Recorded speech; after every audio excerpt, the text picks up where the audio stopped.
అందరికీ నమస్కారం. Welcome to our channel.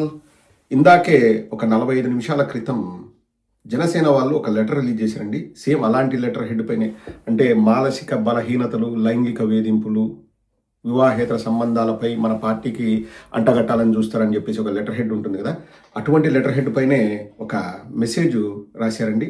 అంటే ఒక ప్రెస్ నోట్ అనుకోవచ్చు, రిలీజ్ చేశారు. ఏంటంటే, రైల్వే కోడూరు ఎమ్మెల్యేపై వచ్చిన ఆరోపణలపై విచారణకు కమిటీ.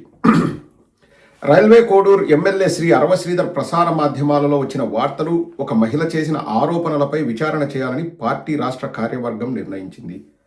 విచారణ చేయాలంట పార్టీ రాష్ట్ర కార్యవర్గం నిర్ణయించిందంట. ఈ అంశంపై 3 సభ్యులతో కమిటీని నియమించడమైనది. శ్రీ టి శివశంకర్, శ్రీమతి తంబళ్లపల్లి రమాదేవి, శ్రీ టిసి వరుణ్ ఈ కమిటీలో ఉన్నారు. శ్రీ అరవ శ్రీధర్ 7 రోజుల్లోగా కమిటీ ముందు హాజరై వివరణ ఇవ్వాలి. కమిటీ సదరు ఆరోపణలపై నిజానిజాలు విచారణ చేసి పార్టీకి నివేదిక అందిస్తుంది. నివేదిక పరిశీలన చేసి తుది నిర్ణయం వెలువడే వరకు శ్రీ అరవ శ్రీధర్ను పార్టీ కార్యక్రమాలకు దూరంగా ఉండాలని స్పష్టం చేయడమైనది. ఇంతకంటే దరిద్రం, దౌర్భాగ్యం ఉండదండి. పార్టీ కార్యక్రమాలకు దూరంగా ఉండాలంట. పార్టీ కార్యక్రమాలకు దూరంగా ఉన్న, దగ్గరున్న, దానివల్ల ఎవరికి లాభం నష్టం లేదు. కానీ అతను ప్రజాప్రతినిధిగా ఉంటే ప్రజల మాన ప్రాణాలకు నష్టం. అతను ఇమ్మీడియట్గా ఎమ్మెల్యే పదవికి రాజీనామా చేయాలి. కనీసం అండి, వీళ్లకు కొంచెంలో కొంచెమైనా ఇంగిత జ్ఞానం ఉంటే వీళ్ళు చేయాల్సిందేంటి? ఆ అమ్మాయిని తీసుకెళ్ళి ఎస్పీ దగ్గరకో లేకపోతే డీజీపీ దగ్గరకో తీసుకెళ్ళి కేసు రిజిస్టర్ చేసి, ఆ అమ్మాయి చేత అన్ని వాంగ్మూలాలు తీసుకొని, ఆ అమ్మాయికి టెస్టులు చేసి, ఆ అమ్మాయికి గతంలో 5 సార్లు అబార్షన్ అయ్యిందా లేదా ఆ రిపోర్ట్లన్నీ తెప్పించి డిఎన్ఏ టెస్టులు చేసి ఆ అమ్మాయికి న్యాయం చేయాలి కదా. కమిటీ 7 రోజుల్లో అతన్ని విచారిస్తుందంట, నిర్ణయం తీసుకుంటుందంట. ఏ రాయి అయితే పళ్ళు కొట్టుకోవడానికి. కమిటీలో ఎవరున్నారండి? శివశంకరు, తంబళ్లపల్లి రమాదేవి, టీసీ వరుణ్, వీళ్ళంతా జనసేన వాళ్ళంట. ఇంకా సరిపోయి ఆ అమ్మాయికి న్యాయం జరుగుతుందా? న్యాయం జరుగుతుందా? ఇవన్నీ ఎందుకు? అరవ శ్రీధర్ బయటకు వచ్చేసి, నేను ఆ అమ్మాయిని చూడలేదు, ఆ అమ్మాయిని తాకలేదు, ఆ అమ్మాయిని ముట్టుకోలేదు, నాకు ఆ అమ్మాయికి ఎటువంటి సంబంధం లేదు, లైంగికంగా మేము కలవనే లేదు, ఆ అమ్మాయి 5 సార్లు అబార్షన్ చేయించుకోలేదు అని ప్రెస్ మీట్ ముందుకు వచ్చేసి మాట్లాడమని కరాఖండిగా చెప్పమనండి. ఎందుకు చెప్పలేకున్నాడు? ఇప్పుడు మళ్ళీ ఒకటే అండి, నేను బలంగా నమ్మేది ఏంటంటే, we cannot make decisions like ఎవరిది తప్పు ఎవరిది రైట్ అని. బట్ ఎమోషనల్గా వాళ్లకు ఏదో బంధం అయితే ఉంది. నిన్న వాళ్ళ తల్లిగారు మాట్లాడుతూ, మా కులము, మా మనిషే కాబట్టి మా ఇంట్లోకి రానిచ్చాము, ఇంట్లోకి వచ్చిన తర్వాత మమ్మల్ని బెదిరించడం స్టార్ట్ చేసింది, మమ్మల్ని వేధించింది, ఇన్ని మాట్లాడుతున్నారు కదా. ఆ అవకాశం ఇచ్చింది ఎవరండి? ఇప్పుడు ప్రతి ఇంటికి డోర్లు ఉంటాయి, లాక్లు ఉంటాయి. నువ్వు డోర్ వేసుకొని లాక్ వేసుకుంటే మీ ఇంటికి వస్తుందా? పైగా అతను ఎమ్మెల్యేకి గన్మెన్ ఉంటారు, ప్రొటెక్షన్ ఉంటారు.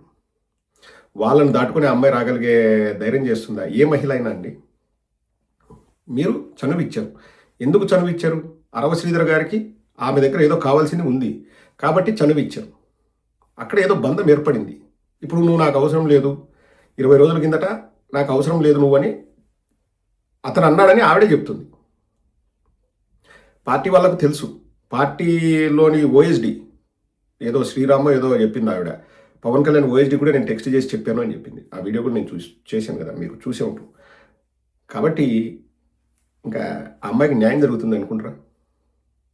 వెంటనే పోలీస్ కేసు రిజిస్టర్ చేసి ఈ విచారణ, ఆ పోలీస్ కేసు విచారణ పూర్తయ్యే వరకు అతన్ని పార్టీకి దూరంగా ఉండమనడం కాదు, ఎమ్మెల్యే పదవికి రాజీనామా చేసి మళ్ళీ పోటీ చేసి గెలవాలి అతను. అసలు లేకపోతే రైల్వే కోడూరు ప్రజల మాన ప్రాణాలకు రక్షణ ఎక్కడి నుంచి వస్తుందండి? లేదు, మా ఇద్దరికి సంబంధం ఉంది, మేమిద్దరం సార్ట్అవుట్ చేసుకుంటాము అని అతన్ని చెప్పమనండి. Again it becomes a personal issue. ఎవరికి సంబంధం లేదు, మనమేం మాట్లాడాల్సిన అవసరం లేదు. ఇప్పుడు అతను బయటకు వచ్చేసి, నాకు ఆవిడకు ఒక 1.5 year whatever she said, మాకిద్దరికి లైక్ అనుబంధం ఉండేది, అది ఎందుకో చెడిపోయింది, లేకపోతే whatever it is. Again we don't want go into those personal things. Then the matter will become personal. మేము సార్ట్అవుట్ చేసుకుంటామని చెప్పండి, మాకేం సంబంధం లేదు. అమ్మాయికి న్యాయం చేయమని చెప్పండి. ఇక్కడ గోరంట్ల మాధవ్ గారి ఇష్యూ అయినా, అంబటి రాంబాబు గారి ఇష్యూ అయినా, అవంతి శ్రీనివాస్ గారి ఇష్యూ అయినా, అక్కడ ఎక్కడ కూడా బాధితురాలు అనే వాళ్ళే లేరు. వాళ్ళు ఎవరు బయటికి రాలే. అన్నీ ఫేక్. కిరణ్ రాయల్, జానీ మాస్టర్, కోనేటి ఆదిమూలం, అరవ శ్రీధర్, ఇక్కడ ప్రతి ఇన్సిడెంట్లో బాధితురాలు బయటకు వచ్చారు.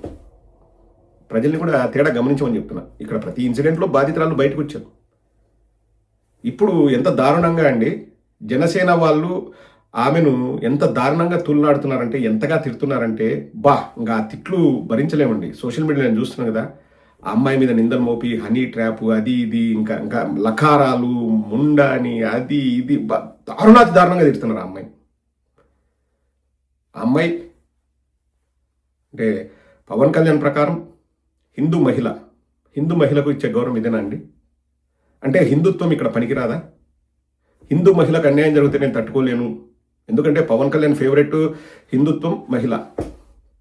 ఇక్కడ హిందూ మహిళకు అన్యాయం జరిగింది, ఇక్కడ మనము మతం గురించి మాట్లాడకూడదా? ఇక్కడ మైలేజ్ రాదా? ఇక్కడ వెయిటేజ్ రాదా? పవన్ కళ్యాణ్కి మతం గురించి మాట్లాడితే మతం పేరుతో రెచ్చగొడితే మైలేజ్ రాదా పవన్ కళ్యాణ్కి? సో మతం గురించి ఇక్కడ మాట్లాడకూడదు అంతే కదా పవన్ కళ్యాణ్?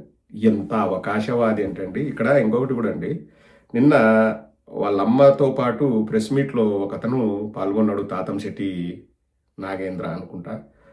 అతను అంటే ఈ అరవ శ్రీధర్కు సపోర్ట్గా మాట్లాడాడు. అతనిది ఒక పాత వీడియో ఒకటి చక్కర్లు కొడుతుందండి. ఇది లీక్డ్ వీడియో కాదు, అతను ఫోన్ ఇట్లా పెట్టుకొని కావాలనే స్పీకర్లో మాట్లాడుతూ వేరే వాళ్ళు రికార్డ్ చేసింది. ఒక్కసారి వినండి, దయచేసి ఇయర్ ఫోన్స్ పెట్టుకోండి. పిల్లలు ఉంటే మాత్రం ఇక్కడ నుంచి వీడియోని కట్ చేయండి, పిల్లల ముందర ప్లే చేయొద్దు దయచేసి. ఇయర్ ఫోన్స్ పెట్టుకోండి, లేదు ఇంకా ఆ మాటలు మేము వినలేము అంటే ఇక్కడతో మీరు వీడియోని ఆపేసేయండి. అంటే జనసేన వాళ్ళ నైజము, వాళ్ళ మనస్తత్వము, వాళ్ళ మెంటాలిటీ ఏంటన్నది ఒకసారి ఆ మాటలు మీరు వినండి. నువ్వేందో పెద్ద రెడ్డి, నా చెడ్డీ కింద నా మొట్టతో సమానం, నీ అమ్మని దెంగ నా కొడక, నేనేం చెప్పినాను తెలుసా? వాడు అని కూడా అన్నా నిన్ను. విను నువ్వు విను రే, వినరా నీ అమ్మ, నీ అక్క, నీ ఆలి పూపులో మొడ్డ, వినరా లంచా కొడక. ఎందుకురా తప్పుడు మాటలు మాట్లాడుతున్నావు? సైతాన్ నా కొడక, నీ అమ్మ, నీ అక్క, నీ ఆలి పూపులో మొడ్డ, నీ అమ్మని దెంగ. నాతో మాట్లాడరా నా కొడక, ఆతులు నాకున్నాయిరా. నీ అమ్మని దెంగ ఎందుకురా? ఫోన్ ఎందుకురా కట్ చేస్తున్నావు? నీ అమ్మని దెంగ, నీ పిల్లాన్ని దెంగుతున్నాను, నీ అమ్మని దెంగుతున్నాను, నీ కూతురు ఇంద్రా నీ అమ్మ ఏడ్రా నువ్వు రెడ్డి నా కొడక. రెడ్డే లేకుంటే నా చెడ్డి కింద మొడ్డారా నువ్వు? నీ అమ్మని దెంగ నా కొడక. నా పిల్లలు ఫోన్ చేస్తున్నావు, ఎందుకురా కట్ చేస్తున్నావు? నీ అమ్మకు నువ్వు పుట్టుంటే, నీకు మొగోడు అయితే, నీకు ఆతులుంటే, నా లంచా కొడక, నీ అమ్మని దెంగ. ఒరే ఉండరా పూక, నీకు నేనే చేసినారా? ఇప్పుడు నీకు ఫస్ట్ నేనే చేసిన నా కొడక. నువ్వేందో పెద్ద పూకంట. నీ అమ్మని దెంగ జమ్మల మడుగు రమ్మంటావా, కోడరుకు వస్తావా? ఒకటే మాట, తప్పుడు మాటలతో జమ్మల మడుగు రమ్మంటావా, కోడరుకు వస్తావా? నీ అమ్మకు నువ్వు పుట్టుంటే, మీ నాయన 10 మంది దగ్గర, మీ అమ్మ 10 మంది దగ్గర పడుకొని పుట్టుంటే, నువ్వు లంజా కొడక, కర్నూలు నుంచి వచ్చి నీ అమ్మ కడప జిల్లారా? నువ్వు కడప జిల్లారా? నీ తల్లిందంగా నువ్వు కడప జిల్లానా? నీ అమ్మ పూకులో మొడ్డ, నువ్వు కడప జిల్లారా? లంజా కొడక, నీ పళ్ళం పూకులు. నన్ను క్షమించండి ఈ వీడియో ప్రసారం చేసినందుకు. అంటే మనుషులు, మనస్తత్వాలు. ఒక నిమిషం 35 సెకండ్ల వీడియోలో అవతల మాట్లాడే వారి తల్లిని దాదాపు 15 సార్లు తులనాడాడు. మీది కడప కాదరా, ఎక్కడో కర్నూలు నుంచి వచ్చినామని ప్రాంతాల గురించి మాట్లాడాడు. రెడ్డిగాడి వేరా, నువ్వు రెడ్డివే, నా చెడ్డీలో ఇదే అని చెప్పేసి కులం గురించి మాట్లాడాడు. 1 నిమిషం 35 సెకండ్లలో కులం గురించి, ప్రాంతం గురించి, మహిళల గురించి మరీ దారుణంగా వాళ్ళ అమ్మను 10-15 సార్లు దూషించాడు, వాళ్ళ భార్యను 10-15 సార్లు దూషించాడు, చెల్లెని దూషించాడు. వాళ్ళు ఏం పాపం చేశారండి? ఇతను ఒక ప్రముఖ నాయకుడు అంట.